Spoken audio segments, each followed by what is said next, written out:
Assalamualaikum warahmatullahi wabarakatuh. Harapnya semua ni Syafi'i dalam keadaan yang baik dan sihat, duduk sihat di rumah. Untuk tajuk akhlak, masih di bawah tajuk yang sama, adab dengan pemimpin. Yang mana sebelum ini kita dah ulang balik tajuk maksud pemimpin, golongan ataupun siapa pemimpin-pemimpin itu dan beradab, adab dengan pemimpin. Seterusnya kita akan masuk kepada cara menghargai pemimpin, macam mana kita nak menghargai pemimpin kita, dan yang kedua hikmah beradab dengan pemimpin. Apa yang kita akan dapat bila kita beradab dengan pemimpin, dan yang ketiga akibat tidak beradab dengan pemimpin. Apa yang kita akan dapat bila kita tidak beradab dengan pemimpin.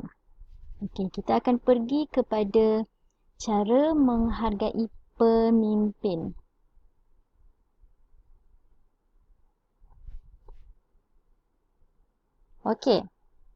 Cara menghargai pemimpin. Yang pertama, menyokong dan membantu mereka.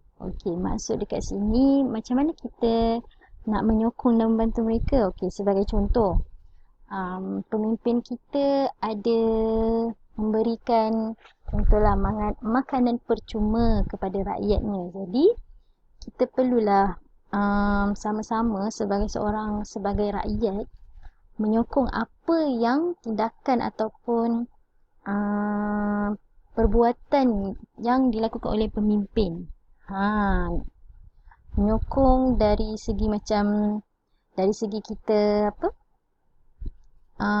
mewar-warkan ataupun menyebarkan dengan makanan percuma tersebut, dan membantu dengan itulah dia, salah satunya dengan menyebarkan kepada orang ramai tentang akan adanya makanan percuma yang diberikan oleh pemimpin. Itu pun salah satu cara untuk kita menghargai, sokong apa tindakan yang dibuat oleh pemimpin.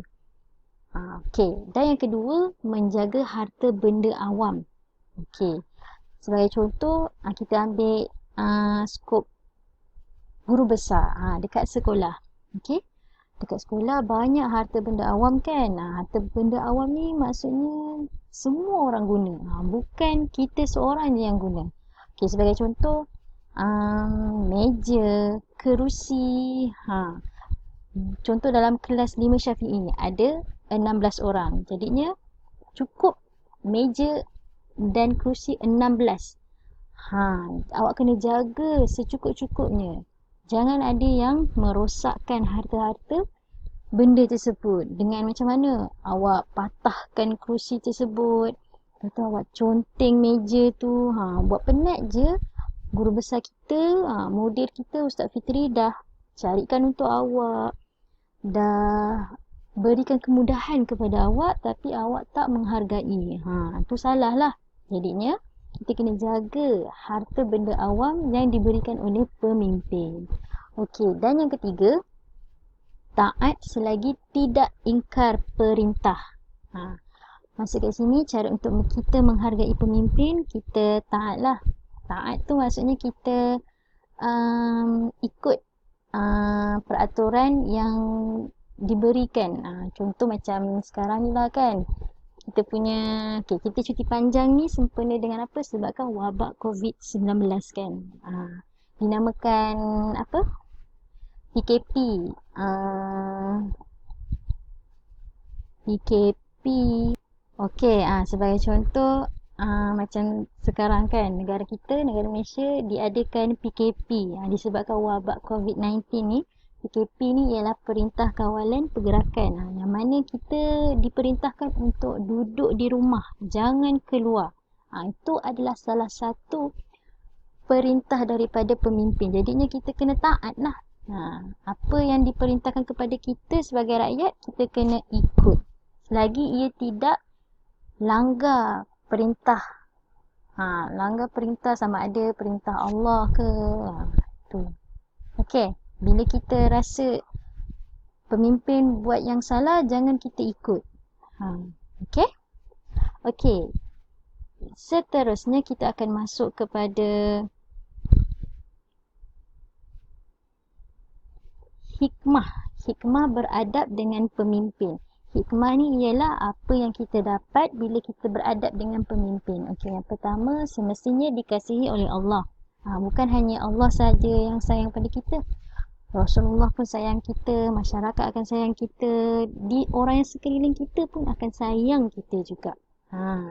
Okey, dan yang seterusnya yang kedua, masyarakat aman tenteram.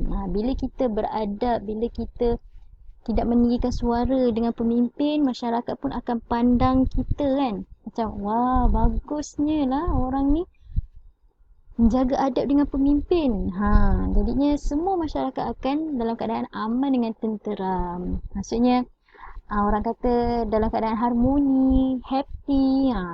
Okey, dan yang ketiga, kukuhkan hubungan silaturahim. Silaturahim antara pemimpin dengan rakyat.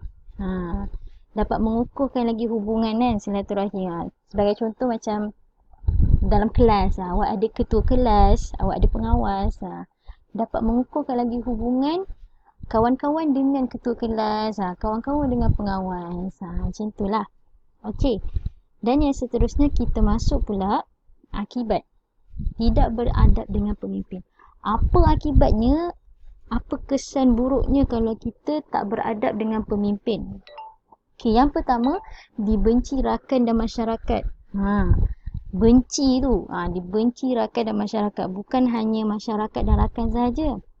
Tapi Allah pun tak suka. Rasulullah pun tak suka bila kita berbuat perkara-perkara yang tak disukai. Okey. Dan yang kedua, keadaan negara kucar kacir. Okey, kucar kacir ni maksudnya huru-hara. Macam tak tentu arah. Keadaan negara macam jadi macam musnah. Disebabkan kita tak beradab dengan pemimpin, negara kita akan jadi hancur lah. Sebab tu perhubungan tu sangat penting. Menjaga hubungan sesama saudara Islam tu sangat penting dan wajib. Allah dah kata wajib. Sangat wajib. Okey. Dan yang ketiga, berlaku rusuhan. Okey. Bila kita tak beradab dengan pemimpin, akan adanya berlaku rusuhan. Okey, rusuhan ni maksudnya lebih kepada macam nak tunjuk perasaan yang dia tak suka. Perasaan macam dia mogok. Tahu mogok? Perasaan yang dia tak suka, dia mulalah akan panggil kawan-kawan dia. Okey, sebagai contoh lah. Okey, dalam ketua kelas Imam Syafi'i, Fazwan kan, ketua kelas. Okey. Dan rakan-rakan dalam Imam Syafi'i ni membuat rusuhan, mengatakan kepada ketua kelas ni benda-benda yang tak elok. Mulalah cakap, ketua kelas ni pembohong, ketua kelas ni penipu. Itulah dikatakan rusuhan. Maksudnya sama-sama berpakat mengatakan perkara-perkara yang tak sepatutnya kepada pemimpin, kepada ketua kelas tu. Ni contoh. Contoh. Okey. Semoga kita dapat elakkanlah benda-benda ni semua kan. Na'udzubillah min zalik. Okey, kita ulang balik cara menghargai pemimpin. Okey, yang pertama tadi menyokong dan membantu mereka, dan yang kedua menjaga harta benda awam, dan yang ketiga taat selagi tidak ingkar perintah. Okey, hikmah beradab dengan pemimpin, dikasihi Allah, masyarakat aman tenteram, kukuhkan hubungan silaturahim, dan yang terakhir akibat tidak beradab dengan pemimpin, dibenci rakan dan masyarakat, keadaan negara kucar kacir dan berlaku rusuhan. Okey, itu sahaja daripada Ustazah. Okey, harapnya semoga kamu dapat faham dan buat latihan yang diletakkan di dalam Google Classroom. Okey, cuba untuk menjawab dalam Jawi. Kalau tak mampu tak apa, boleh je dalam bahasa Melayu. Okey, semoga semua dalam keadaan baik dan Ustazah akhiri dengan Assalamualaikum warahmatullahi wabarakatuh.